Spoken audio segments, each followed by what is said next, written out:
There's a worrying document which has come out of the Israeli intelligence ministry.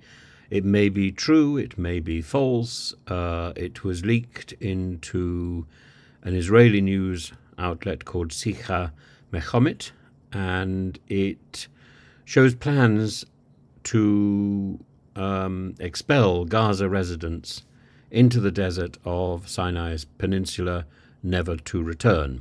And the Palestinians talk about the Nakba, the catastrophe of 1948, and indeed, Netanyahu talks about the second battle for independence, celebrated as a commemoration of exactly the same event, but from a different point of view. So on October the 13th, this document, this secret document, outlined 4 stages, some of which have already taken place, to exile the Palestinians. First, that all Palestinians should leave northern Gaza in advance of the IDF ground operations, and this would be presented as a way to the world as a way to avoid unnecessary civilian casualties while the army attacks Hamas.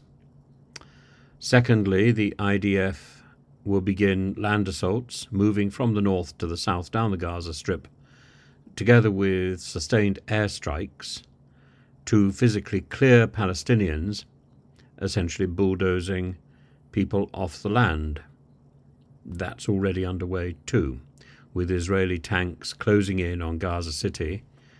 And the plan talks about Hamas fighters being cleansed, or the land being cleansed of Hamas fighters, and the entire Gaza Strip permanently occupied by Israel. Now, against this, I have to point out that there are also reports saying that once Israel has completed the purge of Hamas, then it will be allowing Palestinians back in. But that's not what this document says. Thirdly, all routes out of Gaza, except for the Rafah border crossing into Egypt, will be kept tightly sealed. Now, that is something I consider abhorrent and wrong.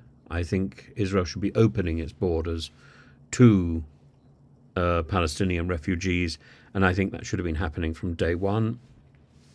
So the fact that this is part of a plan is, I'm afraid, suspicious.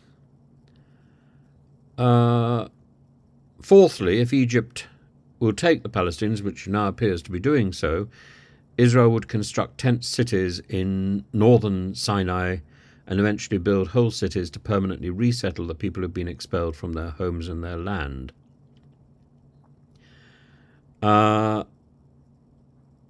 The intelligence ministry would then create a sterile zone of several kilometers inside Egypt and not allow the population to return to activity or residence near the Israeli border, creating a no man's land. Now,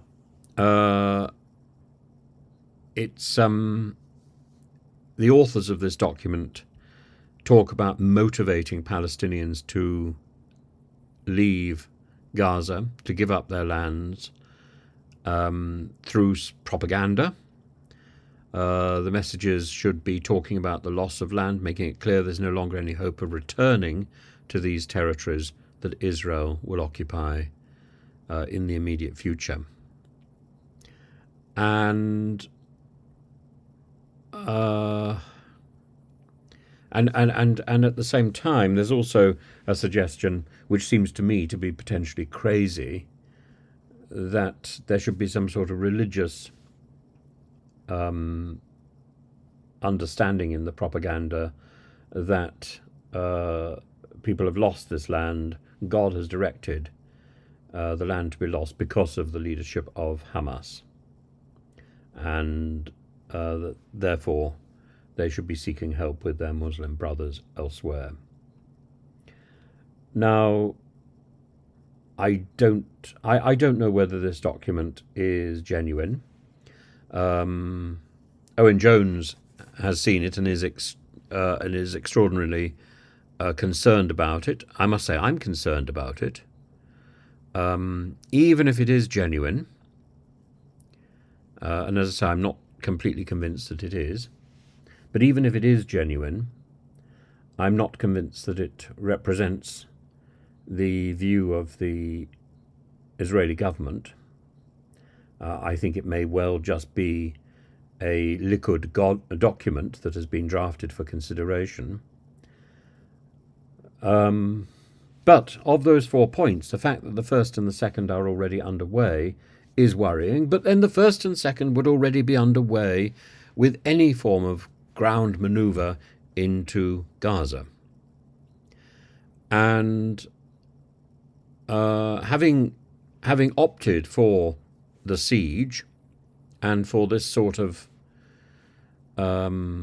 uprooting of Hamas,